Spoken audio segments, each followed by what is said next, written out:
Welcome back to the Boxing Bookie. We are back. It's good to be back. It's a simulcast. It's me and Johnny running it together. Johnny, you're live on your channel, right? Yeah, you taught me how to do that. I didn't I sent you a message a couple weeks ago, Yeah. and I was like, "How do you do that?" Because it just gives us the opportunity to kind of get everyone together. But yeah, I learned how to do it. We got the whole family together. Both sides of the family coming together. Yeah, I love it. that's right. Like Muscles in the house. Extraordinary. What up, Muscles? What up, baby? Let's get it. The dream team. I wanted to before I want to spend most of the time on this Australian card coming up because Johnny, this is your bread and butter. So I want to pass you the ball, let you run point for a while. But I do, before we get started on that, I do want to just, because we haven't gotten to talk as a group about what happened Saturday night in Las Vegas. I'm not here to say I told you so. But have your opinion? You told us. You told us. No. Has your opinion on Terrence Crawford's greatness changed from after what you guys saw? And what were your thoughts overall on the fight? You want me to go? You want to go, Johnny? You go first. Okay, I'll go real quick. So, what's the first thing I told you I was gonna do if Terrence won? I was gonna come on here and own it, right? Yeah. Listen, I'm gonna tell you now. Terrence is, after what I witnessed and what I saw Terrence Crawford do to Canelo, I'm going to tell you right now, it was very, very reminiscent to how Floyd, not the way they fought, but to how Floyd made Canelo look. Meaning, he made him look very amateurish in there. And I was the first one to say, you saw me when I was on here. I don't know if you saw the live, Johnny. I said there's no way Terrence Crawford can come up 2 to 3 weight classes and beat Canelo. The size is just too big. The power's going to be too much. He's just not going to be able to do it. I thought it was merely impossible. And, man, he made me eat my words, bro. I'll be the first one to say, and I'm so glad I didn't bet big on Canelo. And the only reason why I was going to bet 50,000 on Canelo. The only reason why I didn't do it was because I was rattled with all the different, people's different opinions on, Crawford winning, Canelo winning. I'm like, I don't want to risk that in case, Crawford pulls off the unthinkable. And sure enough, that's exactly what he did. So I say that to say I have Crawford, after what I witnessed Saturday night, I have Crawford in my top 5 of all time, man. In my top 5. And dude is special, man. And I don't see anybody beating him. I think, me personally, Crawford should go off to the sunset like Usyk. Enjoy the money. Enjoy your family. Enjoy it with your kids. You got nothing else to prove, brother. You went up 3 weight classes and beat the king of the division in Canelo. Go off, enjoy that money, bro.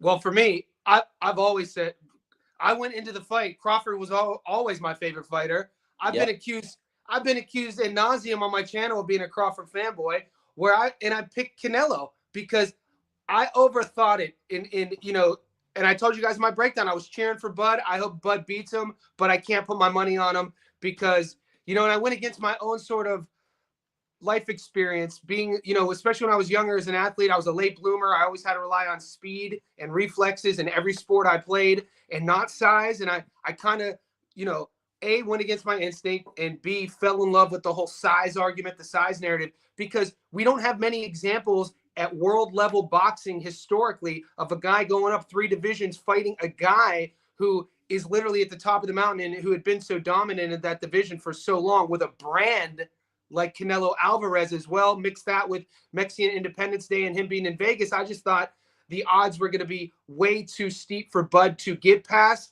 After the first 3 rounds, I posted in my Discord, I go, boys, we are watching greatness on both sides. I was like watching these two trying to figure each other out. And then somewhere around the 5th round, 6th round, Bud's body language changed. I felt he believed he had domesticated Canelo in a sense of he had felt his power enough. He knew he was the faster guy. And also the way Bud, my favorite thing about the entire fight was the way Bud, when he made the decision around the 7th round to stay in the pocket, and how he was fighting him low and catching him, and the attitude, the ferocity. Jesus Christ. I've always said Crawford was in my top 5 of the fighters I've ever seen fight. And I've always said he was my number 1 pound for pound favorite fighter. It's just I didn't bet on him. And it's like I wrote a whole long, after all these weekends of boxing, boys, on my channel, I do a write-up of my wins and losses. And the first sentence of this past weekend was I shit the bed betting against my favorite fighter. So, yeah. So I wanted to ask this question again. I asked it before the Canelo fight. Greater legacy right now: Terrence Crawford, Floyd Mayweather Jr. Who's got I'd the still greatest say legacy? Floyd. I probably would still say Floyd. And I'll second that. I'm still gonna run with Money May. I'm still gonna run with Floyd. I mean, and I'm not a Floyd fan. Why do I say that? You know, it's hard for us as humans to rewind what our eyes had seen. We were talking off air about the Michael Jordan thing and the Kobe thing, and my only reasoning was like I side with MJ because I saw MJ first, or sort of like when you, for instance, 2 days ago, I hear that, you know, I listen to hip hop, grew up listening to rap, love R&B, but I also listen to country. I also listen to indie. I used to play reggae music. So I hear this song 2 days ago, and it's a folk song, and it's a gorgeous singer-songwriter song. And then I hear the popular version, which is a country version and it's like the country version has like 200 million views. The original version has like 20 million. And the more popular one in the mainstream, I was like, I don't like it. And I don't know if it's because I don't like it because I heard the OG one first. And I don't know with my argument with Floyd and Crawford, I don't know if it's because when I was a kid, I would watch Floyd box, and I was boxing at the time, and I would try to emulate sort of the things he was doing. And it's just like that to me still, you could take, if you look at, for me, the practice of the craft of boxing, I would still put Floyd above Terrence. It's hard for me. To me, Terrence Crawford is still an absolute perfect fighter. Like if I said to you, he's so good. He is, man. If I said to you, okay, Coach Johnny, we're gonna take Crawford in the gym. What does he have to? I always say this about Kawhi Leonard too. What's Kawhi Leonard's flaw? Nothing really. Like he's got no flaw. What's Terrence Crawford? I can name things wrong with LeBron's game. Yeah. I can name things wrong with Floyd's fight. I can't name anything that Terrence Crawford doesn't do perfectly. I really can. Go ahead, but I'll let you answer. But what can you name wrong about? I mean, to me, Floyd's the perfect fighter. Well, what flaws do you have in Floyd? He doesn't throw enough combinations. If you can cut the ring off on him, you can get to his body. You can outwork him. He doesn't throw enough combinations. But he didn't even have to throw combinations. If you can sit in the pocket with him, you can counter him because it's one at a time. You know what blew me? You know what impressed me the most about Bud? I'm not saying he's not great. Just like Bron's better than Kawhi, obviously, right? Right. Kawhi has no flaws in his game. Bron does, but Bron's still better because what Bron does great makes him unstoppable. Right? I say Crawford's more like Kawhi Leonard, but there's nothing he can do better, right? Like he's great at everything. Bron's got weaknesses, but his strengths outweigh his weaknesses. I wasn't expecting Crawford to frustrate Canelo like that. I was so impressed with watching Crawford be able to physically frustrate Canelo in his body language. I didn't think we would see either guy break psychologically. Not saying Bud broke Canelo, but when you have a poker face in there and you see all of a sudden he's looking for things and he's in the corner seeking questions and answers, I'm like, holy shit, dude. And so much of that had to do with Bud using the ring and using his feet and his decision making of when to come in and when to exit, and his catch and counters in the pocket. Jesus Christ. Like there was just another thing. Crawford being able to take Canelo's shots, Canelo not putting his combos together. Also, something I failed to mention that I wish I would have brought up is the fact that we knew Bud was a state high school wrestler. We knew it's been well documented. He likes to clinch. He likes to grapple. And in the second round, I think third round, Canelo tried to big brother him and pick him up a bit, and he kind of did. The ref broke it up. By the fifth round, the same scenario happens, and Bud lifted him up and put him on the ropes. I was like, holy shit, dude. I thought that was a signifying moment psychologically. I think it was the fifth that helped tell the rest of that story. I want to address this real quick. Shout out to 79. Floyd has closer fights than Bud has. I got a rebuttal to that. Go ahead. So shout out. Thank you for the super chat, 79. Go ahead, Muscle. Thank you for super 79. Chat. That's my guy. What's up, 79? So my only thing with that 79, Floyd had closer fights than Crawford has. That's because Floyd has fought better opposition than Crawford has. Hence the reason why the fights were closer. What do you guys think? See, when I say who's better, I don't really care. Like, you have to consider resume, and you have to consider obviously the outcome of the fight. But when I for some reason I'm looking at it like more mathematically on the physics of the fighter, of what the fighter looks like, how the fighter operates. What did Floyd have to do to be successful? What does Bud have to do to be successful? And how they use the boxing skills to get to that success. Neither guy had been beaten. Look at Bud's last 20 fights. I think his last 20 fights might be world title fights, and I think 15 of those come by stoppage. He's just a different fighter than Floyd. But something about Floyd, the way he would operate for me, his craftiness, his slickness, he just seemed like he was just, I think he's more polished in how he moves in there. It's hard to explain. And he was untouchable, man. Yeah, but I know what you're saying, though, Johnny. Yeah, Bud is a guy, though, dude. If you're in I would call Bud before Floyd if I needed help in a street fight, 100%. Yo, real talk. Wow. Yo, that's perfectly said right there, because I would do the same thing. That's a fact.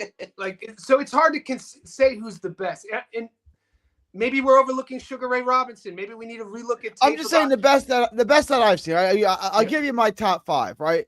I would say, and I'm still gonna put Floyd over Crawford. I think. Are we going overall? Are you gonna do the in order your top 5? The 5 best fighters. The 5 best fighters, or like segments of a career at their best. Okay. Who's the best? Number 1, Roy Jones Jr. Number 2, Floyd Mayweather. Number 3, Terrence Crawford. And I put him over my guy, Pernell Whitaker, 4 and 5. You guys can debate this. Jesse Bam Rodriguez.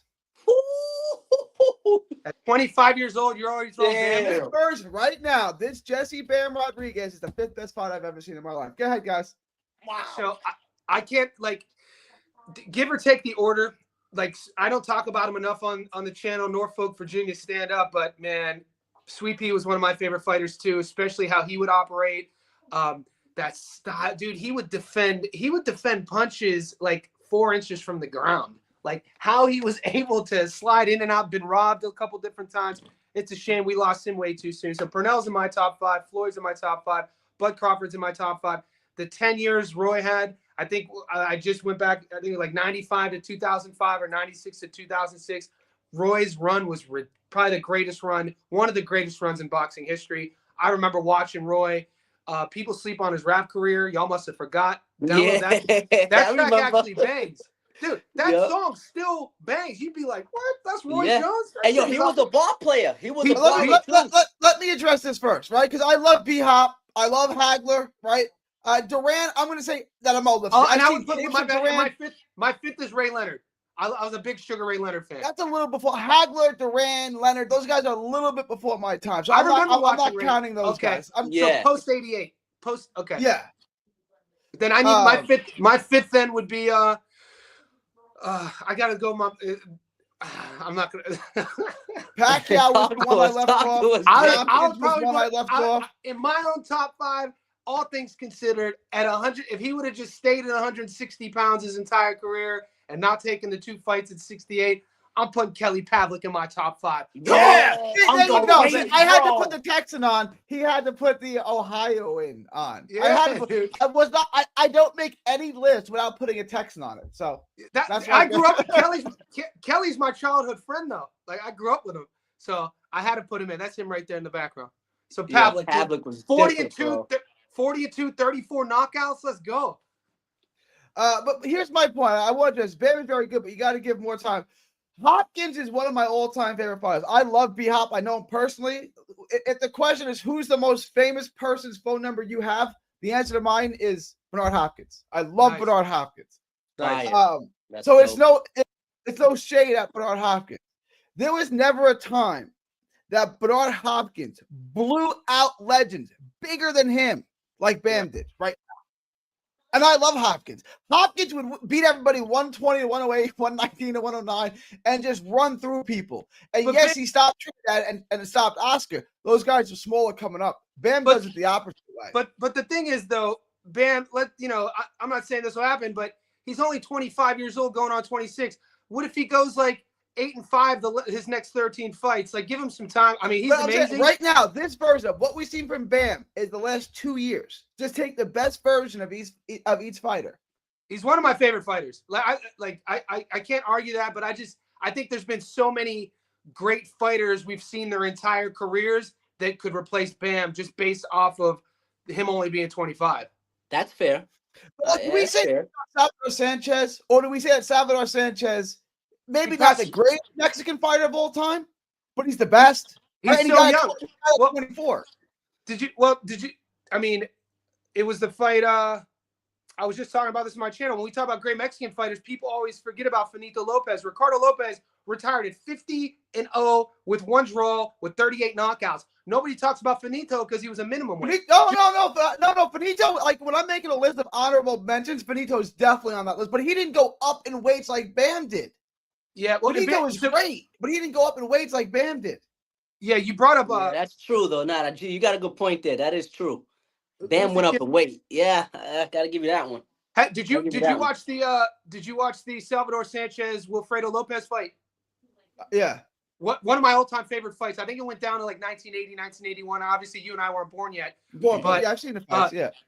When people want to know about what type of fighter Sanchez was, didn't Sanchez come up a weight class to fight Wilfredo Gomez in that fight?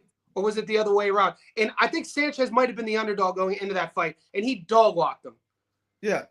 Yeah. But he's not the great because look, he died at 24, so you can't put him as the greatest, right? No. Right. He's the best though. Like the best version of 24-year-old Salvador Sanchez is the best Mexican fighter of all time.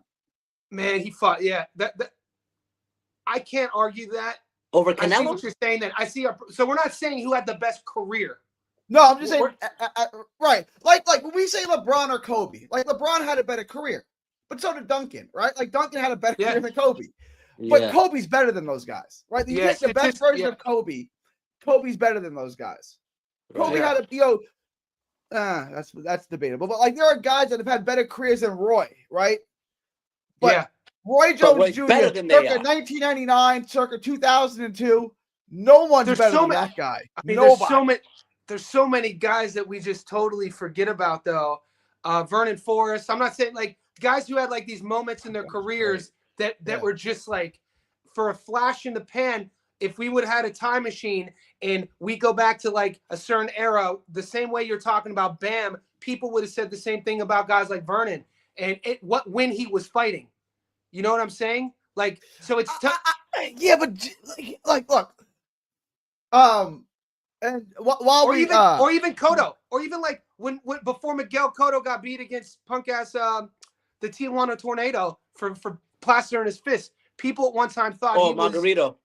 Margarito. While we do this, we can watch highlights of Kobe schooling LeBron. Will this not be background music? Ready? You had it ready. This is background music. We can watch Kobe tooling on because Kobe's greater than Bron. You're not going to get copywritten here? I'm going to take it down now because I got copyrighted the other day. I told you I was going to get copyrighted when I put up the video of Crawford fighting up the back foot. I did. Yeah. I got copyrighted. Yeah, dude, the boxing, like Top Rank's a motherfucker. Top Rank really is. Golden Boy's terrible. Matchroom's terrible. I've never had a problem with Matchroom. Yeah, I don't use always Top Rank. I never told you guys this, but I learned the hard way. My account got suspended for almost a year, 2 years ago. Because I was doing 3 years ago, I was doing all documentaries off of old archive footage, and the copyright laws were different 3 years ago. Something happened. They didn't tell us as creators. And then I woke up one day like all these copyright strikes because of like old footage I had used, and it was all Top Rank from the 80s.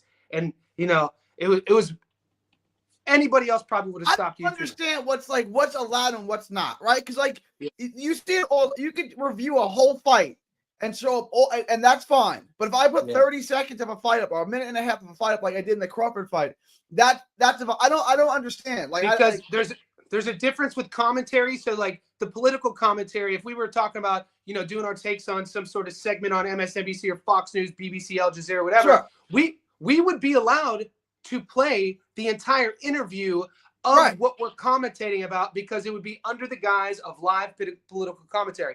But with sport, so anything that there's competition that ends in a result, the commentary then is restricted to a segment of volume, a segment of fluidity action. So you can't just play a whole round, and you can't just have them talk over it. So you have to then minimize the script. There's all these things, mate, and I learned from my mistakes, mate. I learned the hard way. Yeah, I know the rules now. Dude, like 3 years ago, you're a kid, you get arrested for some BS. Oh, I know the law now. Trust me, I know the law now.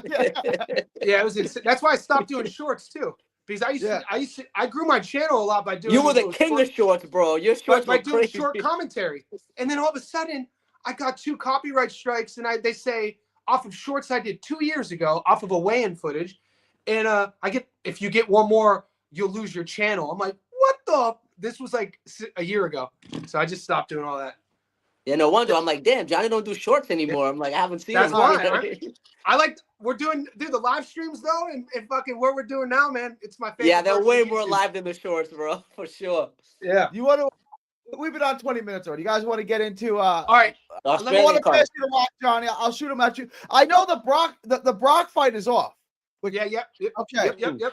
So he's fighting a new guy. I just did the tape on both guys, and then I went to look at the odds, and the fight's off. So now I got to do this tape on some other guy I've never even heard of. But let me pass you the rock.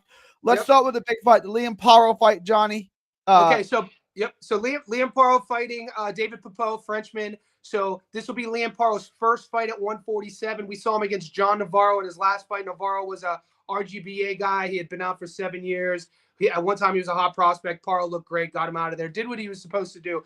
Now, the rumor was he was supposed to fight in a title eliminator at 140 against Lindolfo Delgado, which would have been a hell of a fight. And then the winner of that was supposed to fight Hitchens. And you would have thought that, and the media down here barely speaks about it, and Paro's detractors would say, damn, why wouldn't he want to get his get back? The fight wasn't that distant. One of the judges had Paro 117, 111 against Hitchens. But what ended up 117, 111 for Paro, which is insane. But what came out was the last 3 weight cuts for Liam, he was like hallucinating. He was talking about on the verge of being hospitalized. He had been at 140 his entire career. He said at 29, it was his time to move up. In comes 34-year-old undefeated French guy. This is an IBF eliminator. So if we don't see the trilogy between Donovan and Crockett just beat Donovan Lewis. He's the champion IBF at 47. This winner is supposed to fight Lewis Crockett, who's 22-0, and make what you will of that. But where I'm hesitant now, I'm taking Paro. I like Paro on points actually. David Pepot fought at 160 before. He's fought at 155 a lot. He's going to be the bigger guy coming down to 147. He only has a couple knockouts, typical white Frenchman style, not African French, not Christian Mabili. Think Bruno Sarace record sort of thing. They point you from the outside. They're not sitting on anything. They're not really even trying to knock you out. They're just trying to win points. He is a mover. He uses the entire ring. I think it's going to take Liam a couple rounds, maybe even 3 or 4 rounds to even, get close to him. And that's why I don't see Liam stopping him though. I see Liam winning a decision, and the odds are way better there. I got it at 195 than Liam on the money line at $1.08. To me, Liam Paro is a world-class fighter. He's a really good fighter. He's got a really good resume. Like, you look at his resume, it's good. It's really timing. Good. Yeah, his timing. It's not a domestic resume. It's not a European style it's a world-class resume. He's Guys, top 10. Yeah. He was supposed to beat Eddie and Matchroom wanted Brock. They thought Brock was the guy, by the way. Which is wild. Yeah. Because of Jeff. Do you know Jeff Fennick? Yeah. Because Fennick brought him up. It was like Fennick's golden boy. And so Paro wasn't supposed to be the guy until people found out Paro's the guy. So you're right. Did you tape Pepot? I did. Yeah, I did a breakdown on it. I watched, but he's not bad. He's not a bad fighter. He's craftier than people think. He's got skills on the inside. He likes to be on the outside, right? But to me, he's not a world-class fighter. So, it might be competitive to a point, but I think Paro is going to win clearly. He probably gets a stoppage late, too. You think he's going to stop him? Interesting. My debate on the stoppage comes down to the simple fact of Pepot's 34.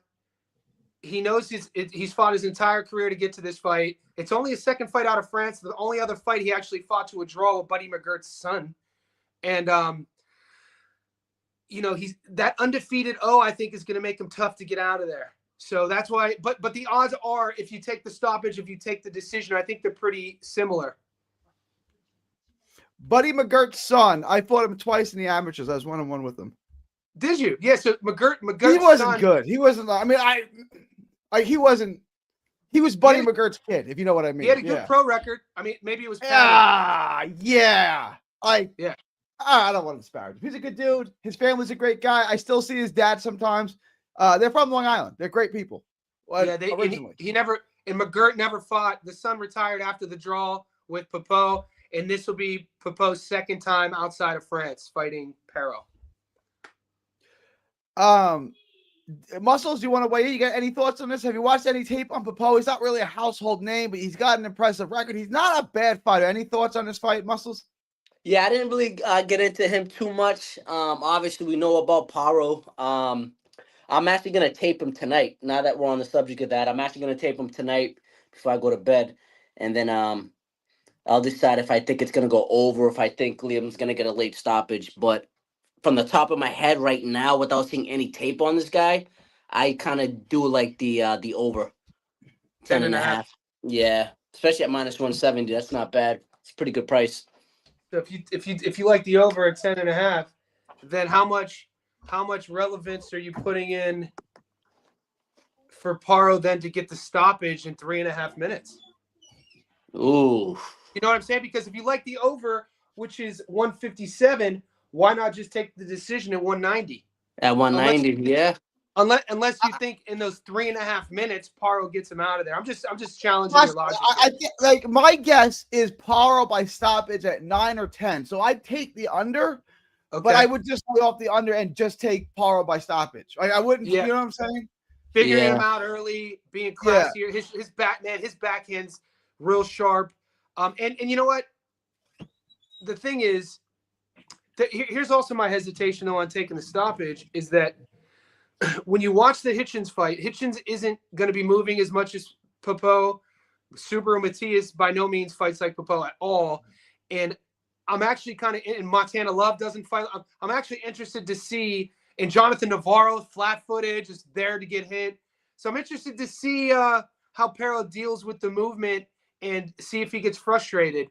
And I think that's going to be something to watch is how does Liam cut the ring off? How does he deal with David Papo's style, and how's he going to score his points? But I like him by wide decision. So he's a mover, huh, Johnny? Yeah, I'm going to pull up more tape. I can show you entire fights where he's fighting on the inside, right? Did you watch his last two? Not the knockout, because he got kind of a sneaky knockout recently. Yeah. Hang on. Well, let me. I can tell you which fights I watched. Hang on, real quick. Yeah, I watched the Wagner fight. Then I watched the fight where he fought a guy named Belil Jakuto and Ahmad. A really long name. I can't say. It's an Arab name. Masue. Yeah. So those are the three fights I taped. Wagner, Bilal Katau, and the Ahmad that guy with the Arab name. Yeah. I don't know that he won that fight. That was a very close fight. That could have won either way. Yeah, that's what they had it for too. Yeah, this guy, he has a lot of rounds. I want to see. I actually just watched the Schallenberger and the John Miguez fight. So the funny thing is, the Schallenberger fight was only a 6-rounder, and then Miguez was a 12-rounder. And I'm just assuming that, look, if you watch any fighter, you could watch Shakur Stevenson versus Josh Padley and think that Shakur's a front foot guy, pressure forward. And then you could watch Shakur versus De Los Santos, and you would think that he was going to be a guy to use the whole ring. So I think that by nature, regarding his style, he's not going to stand with Liam Paro. I think that he's gonna want to fight him from the outside, in which I've seen him be successful before. I mean, he fronts on. So you're saying you expect him to fight on the front foot to fight? I don't know what I expect. I don't think he's gonna have. I think Liam Paro is really good. Like, I think Liam Paro is very good. Yeah. If I said to you Tiger Johnson versus Liam Paro, who would you pick? Oh, that's a good one, G. I would probably. Okay, so that's right that's the level damn. that I think Liam Paro's at. Like he's a top 10 guy in the weight class. I'm an Ohio guy. I'm a big fan of Tiger, but right now I am too. But that's why I would take Paro. Paro's really good. I would take Paro because of his power. I want to see what he looks like at 47. I know he was killing himself at 40. I expect him to look good at 47, and I like Power. Man, Power's precision, his accuracy. Look at his punch stats, his punch placement. And he didn't get whitewashed against Hitchens. It wasn't a whitewash. He fought him very competitively. No, he won rounds in that fight. I mean, he lost. I thought Hitchens is one of my favorite guys. You know, I've been high on him before he stopped George, just based off of that jab and you know how he's very technical. So would you have Hitchens over a Tiger? Different division. Yeah. You would? Okay. Yeah. We'll probably see Hitchens at 47 soon, don't you think? I think so. I want to get into two things real quick. Boxing 79's got two questions I want Johnny to kind of run with. Yep. The Jarvis fight is off 79. I don't know if you knew that. The Brock Jarvis is not fighting. The guy he's fighting, Ken Iakin, he's still fighting someone I've never heard of. Yeah, but Ken what Aiken's happened with Brock Jarvis? What are your thoughts on Brock Jarvis? Yep. And then what happened to the fight and what happened? And, all right, and so, what do you this is just a testament of how the sad space of Australian promotional companies are. No Limit Boxing, I'm critical. If you can't be critical of a company, then you're a fanboy, right? But I'm supportive of No Limit. But George Rose, the Rose Boys, these are rugby guys. They got into boxing. They saw a gap in the market. They've, it's no secret they've, done their best to just focus on Timmy Zhu and not even talk about the other guys over the last 5 years, believe it or not. And so Timmy obviously hasn't gone the way they thought it would be. And look who they signed. They signed Liam Paro, right? And people were kind of shocked that he didn't sign with Matchroom. I don't know the details on that. But Brock Jarvis is a guy that they said last night at the presser, emergency shoulder surgery. It's like, get the fuck out of here, dude. There's no such thing as emergency shoulder surgery. They use the brand. They use the name. They use the brand to get to the point. They still have him on the marquee because Brock is marketable, but they knew he was injured. So he's fighting Sonny Knight. Sonny Knight's a guy who I saw a couple of the fighters I watched from Newcastle. That's how I found out Sonny was fighting 2 day notice, but he was training. Just based on not having a camp, Aiken will win that fight. Brock has had an injury, and the media, the reason why they were emergency shoulder surgery, because they were still trying to sell the dream that Brock was going to fight Nikita Zhu.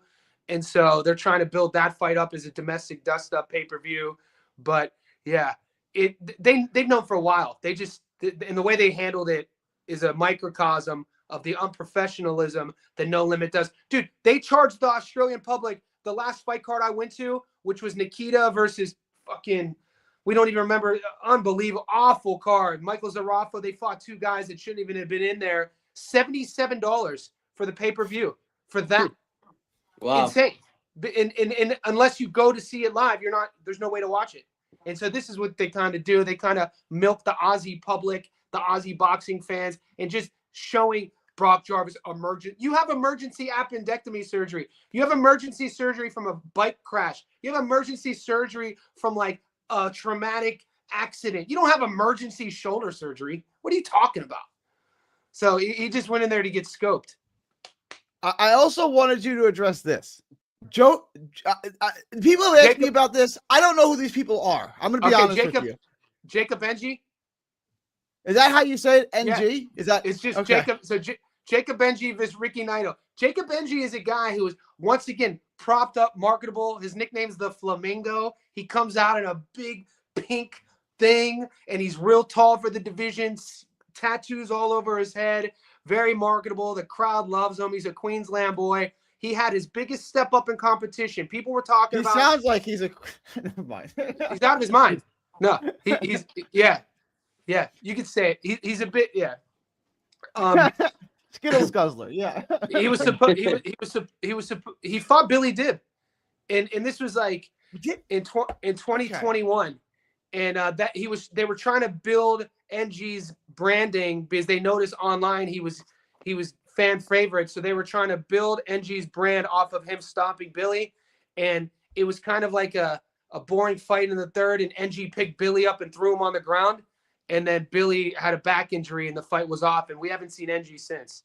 So NG is minus 550. I think he should be on. I think he should be on upset alert. Oh, really? I think he should be on upset alert. I think Ricky Nato. Go to Ricky Nato's box. Neither guy's going to jump off the page. But how active has NG been?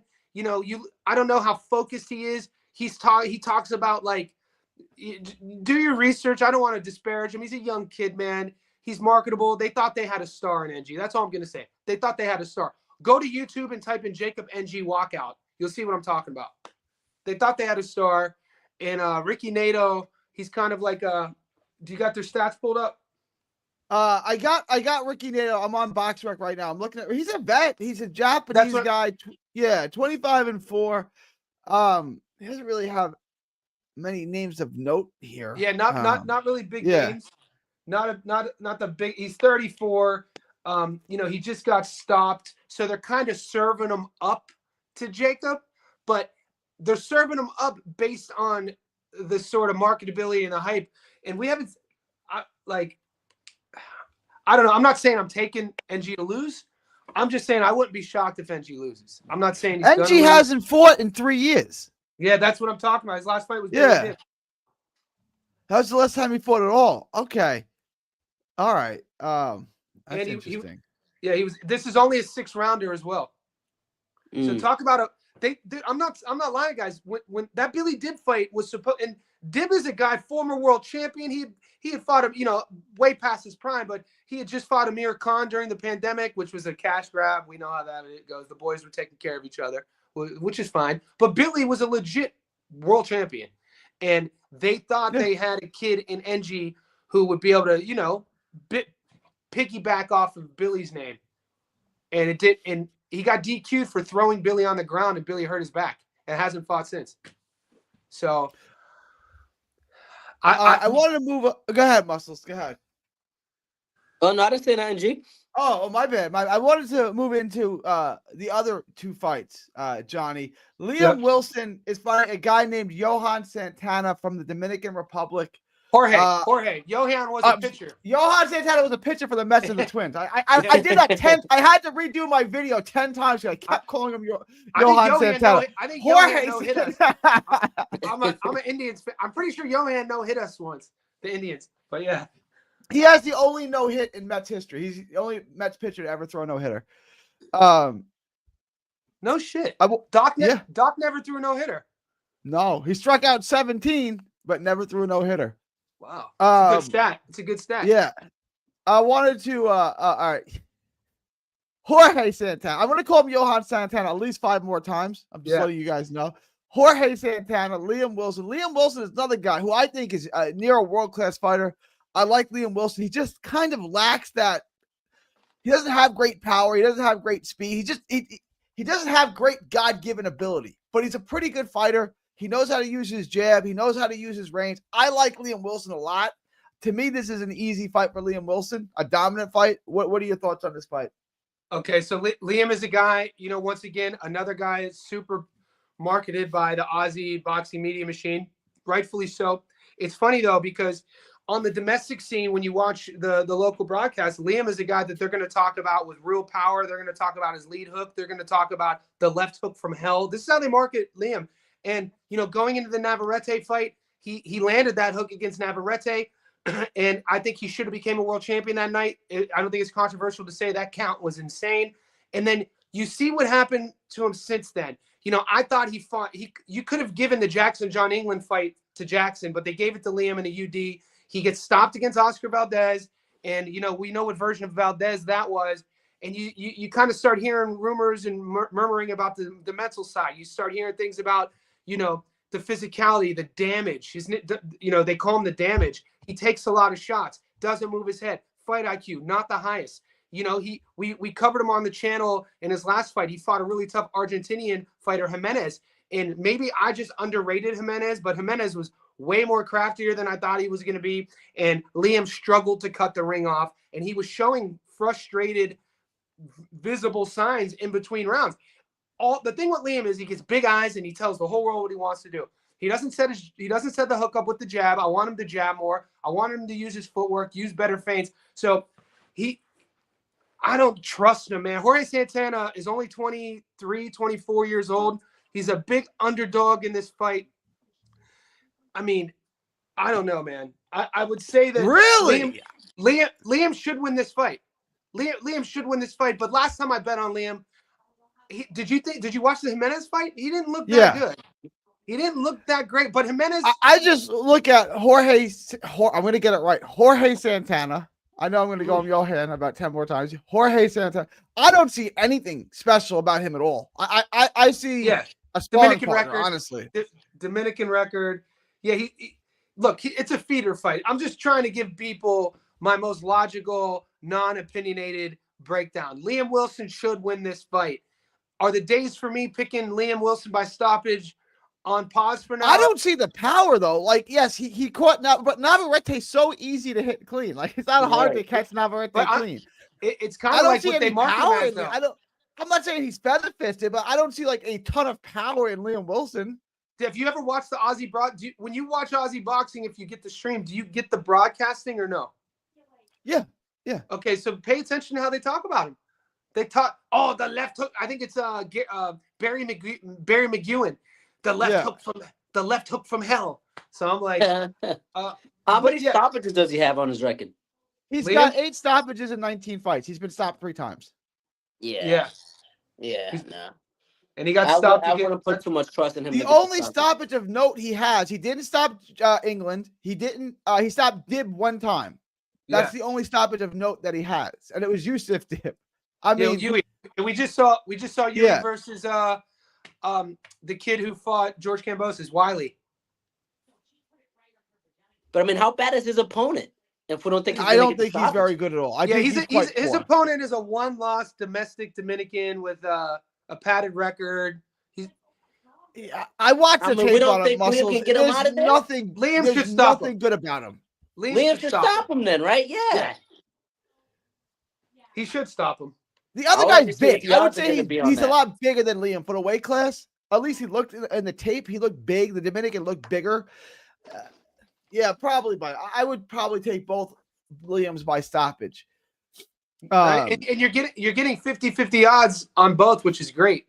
Like they're both about 182, 190. The other fight I wanted to ask you, this guy that was supposed to fight Brock Jarvis, Ken, how do you say his name? Aiken? Ken Aiken, yeah. Aiken. Yep. I watched the tape on him. He's not good. No. I don't think he would beat Brock Jarvis because Jarvis would at least get on the inside and probably blow him out on the inside. Yeah. What do we know about Ken Aiken and Sonny Wilson? Yeah. Anything, dude, guys, the only thing I'm going to say is on the domestic Aussie scene, anything can happen. I think the fight should end in stop. I think, what is it? Is it a 6-rounder? How many rounds is it? 6, I think. It's a 6-rounder. See, Brock still fighting 6-rounders is wild to me. Yeah, that's wild, bro. Here's the problem with Brock, and I'll let you guys. I'll pass you the Brock back. Here's the problem with Brock. Brock sucks. But go ahead, back to you, Johnny. No, I picked old boy to beat him.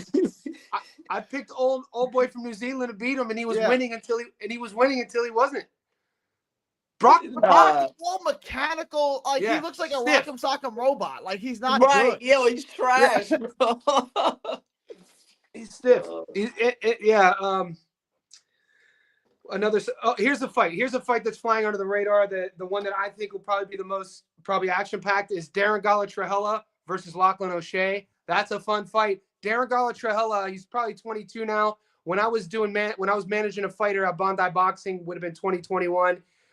Tony Delvecchio was like, Johnny, watch this kid. Might have been a couple years prior, and he was a teenager, and he was so young. He wasn't 18 yet at the time, and his mom had to take him to the gym, and his mom had to sit there while he's hitting pads and learning how to box.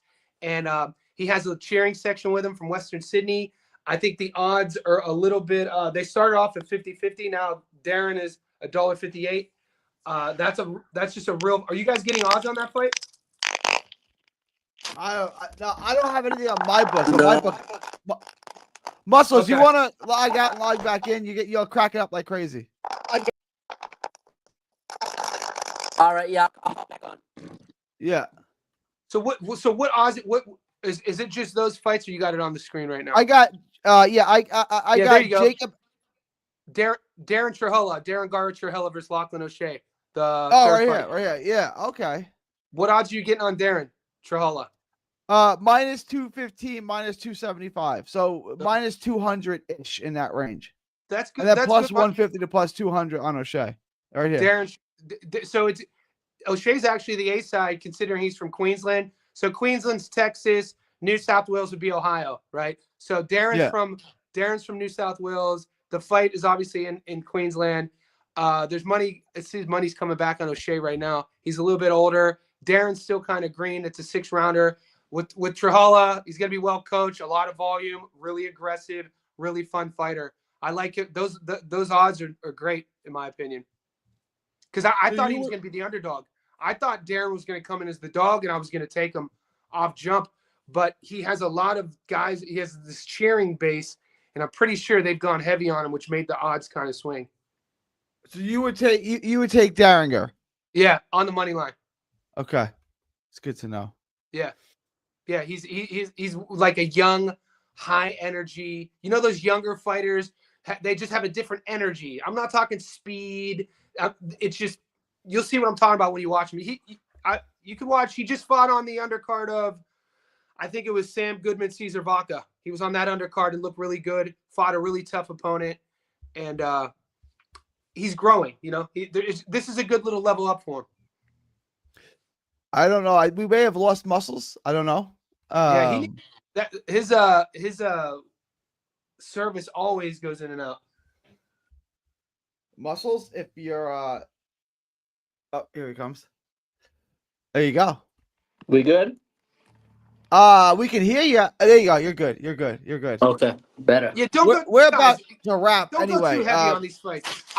I'd probably feel more comfortable taking Paro and Wilson, and then Darren Gala. Wilson, Paro, and Darren Gala. Guys, so there's a little 3-leg parlay for you. Make you some money. I'll calculate it out for you guys now. It's a quiet weekend, though. Quiet weekend. Yeah. We got Gabby's fighting, though. And there's an OTX card that I'm not getting any odds for. We definitely taking Gabby by stoppage. That's right. That's not even a question. Wait, what am I doing here? I'm clicking all the wrong names. Paro, Wilson, Darren Gala, Trujillo. Hang on. What the hell is wrong with this thing? What's it doing? I don't even know that site. Oh, pro boxing odds? I'm clicking on the wrong name. That's why. There you go. Minus 151. This is not bad. Paro, Wilson, and Darringer. Minus 151, a 3-leg parlay. You feel confident with that, Johnny? Yeah, that I have action on that. That's one of my that's a 3-legger I have action. And then just for the YouTube boys, the non-Discordians, they always ask for a long parlay. So if there is, if there would have been an upset, like I said, I would have probably played. I'm not entertaining. No, me either, Jab. Yeah. I'm not entertaining. Jab, watch my breakdown. I did it's on the channel, Stats Done Live video. If there was going to be an upset I was going to entertain, it was going to be Floyd Masson's fighting. He's the #1 ranked Bridger weight. I just saw him fight on the undercard of Paul Gallen. He's the Bridger weight. That's for a Bridger weight world title, I'm pretty sure. Those odds are probably shit. Yeah, I know. Probably like minus 3,000 or something crazy. If I were to play an upset alert, it would be Ricky versus NG. And I'm probably gonna sprinkle something on Ricky on just a little bit. Because I'm not a believer in NG. He's minus 5,000. Sheesh. Yeah, I'm on a 2 upset streak roll in terms of Japan and Raiko. I love Collazo. Yeah, Collazo's nice. Collazo's a dog. People sleep on Collazo when they talk about the best Puerto Rican fighters in the world. Nobody ever says Oscar. It's like this dude. It's because he's a minimum weight. It's the same thing with Ivan Calderon. Did Ivan Calderon ever get to the Hall of Fame? Took him like years. Yeah, it's a good when you look at like the disrespect, the size disrespect insane. And then we have to watch guys like Jermaine Franklin and Ivan Ditchko. I'm like, what the hell's going on here, dude? That goddamn fight, dude. Are you kidding me? Dude, hearing Tom Yankello cussing out Ditchko in between rounds was classic. All right, guys, you got any last minute? I got to close out. We've been live almost an hour. Any last minute comments, questions, thoughts, anything? I'm good. I think we're good, man. This is fun. This is fun, boys. Let's make that money. Let's do it. We gotta have more Australian cards so we can pass Johnny the Rock and let him run point like this. This was good. All right, boys. Nice with the hands, man. No, I'm just trying to stretch out. Nice. Gary, we were talking about body punching. I'm thinking about Gary going to the body, so I got. Dude, Bud Crawford's work, man. Jesus Christ, his work in the pocket from the 7th round onwards was absolutely beautiful to watch. Like I can't get over what I saw. Like because when he was working Errol in the pocket, it was a different thing happening. It was like a pushback bully. He was taller in his gait in his pocket. Against Canelo, he was like still on point, thinking that Canelo was going to give him something that he was waiting on, and it just never came. Like, you know, watching Bud's real low and just catching, countering. Oh my dude, that slip. His catch and counter, his catch and shooting was phenomenal, like all night. Yeah, one, the one that went viral, I think in the 9th, when he slips and Canelo misses and he counters and that one. Jeez, that's gonna be one of those. That's gonna be one of those iconic reels that we're gonna be seeing for years. Yeah, you know what I mean. I knew the fight. What's crazy though is it looked like Canelo checked out of the fight in the 11th round. He did. You think so? After 10 rounds, the fight on the cards were a draw. It would have been a majority. It would have been a majority draw had they stopped the fight at the 10 rounds. Right? If the fight ended at the 10, it's a draw. How is that possible? That's insane. That's insane. How did you guys? I had 11-1. How did you guys have it? I had it 11-1 or 10-2. Probably 10-2. But I gotta tell you now. After the 5th round, I put in my Discord. I had it Nello 4-1, and I was like, I'm not scoring it anymore. You're not even gonna bother scoring. I want to watch the rest of the fight without scoring it. Yeah. So I had a 4-1 after 5 for Bud. Yeah. Hey, G, I actually disagree. I think Canelo checked out of the fight before the 11th. It was when Crawford hit him with a nice jab, right? And when he hit him with the jab, if you looked at Canelo's that was the 10th. That was the 10th. That was the 10th? Okay. Because Canelo won the 9th. Canelo had a great 9th round. But you know what I'm talking about, though, Johnny, right? That look that he gave. Yeah, not the counter one. What I'm talking about, the other one. He looked like it was the very first part of the 10th round. It was the very first. Okay, I'm pretty sure that's what we're talking about. Yeah, I've never seen that look in his face before like that, man. I was like, damn, bro. That's when you knew he was outclassed, bro. This isn't supposed to sound controversial, but I was never a Canelo fan, and I said this after, and I said it today on my live stream. I actually, after the fight, became a bigger Canelo fan because I didn't know I thought Canelo showed grittiness. I was like, I didn't know Canelo had that much dog in him, but I didn't, you know, Bud I love the word domesticated. You know who I learned that from was Tommy Ranone. He always says domesticated. He got domesticated in the 6th round, that sort of thing. Yeah. And shout out to Tommy. Canelo, though, giving him credit, he just didn't have enough skills. What we watched was a guy who was just better than the other guy. Yeah. Bud was just better than him. Yeah, he was so skilled. But I disagree. I didn't see a Canelo who never stopped trying. And no, he was just. I don't want to say he stopped trying, but you've been in a fight before. Like I said this before. I fought Andre Berto in the amateurs, right? That's crazy. G. First round, wild, bro. I go out there because he's like I was like 13, right? He's the best in the world, right? Berto had a one of the best amateurs, mate. You fought Berto? Crazy, yeah. Yo, so I fight him. I would love to see that. This is like 1996, bro. 96. Damn. Yeah. Okay. This is back then. Yeah, I'm old, bro. I was born in 80. I'm same age as Berto. I was born in 83. Same age as Berto. I'm the same age as Tim Bradley, almost to the day. I know Bradley from the amateurs too, because he was my weight. which is crazy to think now. But so I fight Berto in the first round. All right, I got this. I just got to time him, right? Go to the second round. I can't even muster up any offense, right? Like, you're just avoiding daggers. Like, my God, I can't even, like, imagine throwing a combination because I just don't want to get hit with any more of these, right? Like, I can't even, you're just avoiding daggers. You're like just trying to survive. I remember going back to my corner at the second round, and my coach asked me, "Strip, do you want to quit?" Oh, shit. I'm like, yes, I do, but I'm going to say no because I know that's the right answer. Yeah, hell yeah, I want to quit. I didn't stop trying, right? I didn't want to stop trying, but I didn't want to fight anymore. You know what I'm saying? Like, I want this to be over now. Okay. You know what I'm saying? I didn't see that I saw that with MJ against Inoue.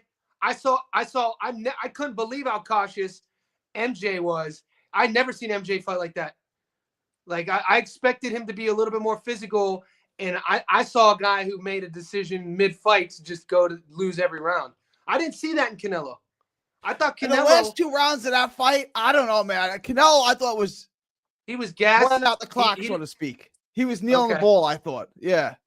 Would you like to see a rematch? No. I don't need to see a rematch. I thought it was one-sided. I don't need to see it again. Yeah. Like, I don't want to see it again. I think they're going to cash. I think Turkey's going to cash Canelo out with Hamza. I think they're going to take, just as we do in boxing, take a legend and piggyback off that career. And Turkey thinks Hamza's that dude. I don't know if he is. PJ wants to know, Johnny, who's the underdog in the Dana White Contender Series tonight? Isn't that already on? I put that up in the PJ. Join the Discord, big homie. I gave the boys in the Discord that. So in my Discord, Gary, I have an MMA insider I'm mates with in Jersey. He leaves or DC. I'll send him voice memos. So I give the Discord boys the voice memos.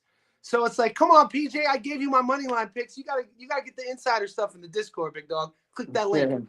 Yeah. We can't give everything for free, boys. Is that Contender Series, Johnny? Is it good locks on that or what? Or was it just kind of hit or miss? Hell no. Screw that. Screw that. Way. We're talking about regional prospect MMA, dude. We're talking about like anything can happen. I'm so scared to bet on MMA, guys, bro. No. Is it fun to watch? If you're like, because I've been covering MMA for over a decade, so like I watch equal.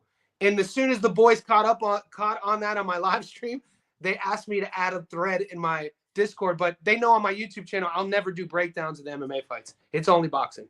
Yeah. I like watching it. I mean, I would never wager on it though. It's so tough. Once you watch it, like it's tough for me to even go from like a Crawford fight to watching MMA. I'm like, I can't watch. If it's just the UFC, I'll watch it. But when there's big boxing on, like it's not even close to me because I like technicians.